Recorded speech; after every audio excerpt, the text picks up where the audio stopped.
যৌতুক আছে নোয়াখালীতে? যৌতুকের সাথে আমাদের কোনো সম্পর্ক নাই। ইসলাম দিয়েছে মাহার, ওয়াতুন নিসা সাদকাতিহিন্না নিহলা, সন্তুষ্ট চিত্তে স্ত্রীকে মাহার দাও, সাদকাত দিয়ে দাও। শয়তান এসে এই মাহারকে ডিলিট করে ঢুকাইছে যৌতুক, ঠিক কিনা? একটা বর, মুসলিম বর কেমন করে যৌতুক দাবি করে? একটা কন্যা হচ্ছে বাবার জন্য তার কলিজা। আমার 2 মেয়ে আছে, আমি জানি।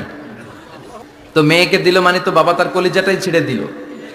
তো আপনি শ্বশুরের কলিজা নিয়ে আসছেন, আর কি চান?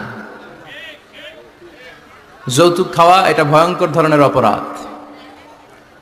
যৌতুক খাওয়ার চেয়ে কুকুরের গোশত খাওয়া ভালো, কারণ কুকুরের গোশত খেলে একটা গুনাহ, হারাম খাওয়ার গুনাহ, আর যৌতুক খেলে ডবল গুনাহ। একে তো যৌতুক খাওয়া হারাম, হারাম খাওয়ার গুনাহ, 2 হচ্ছে শ্বশুরের উপর জুলুম করার গুনাহ।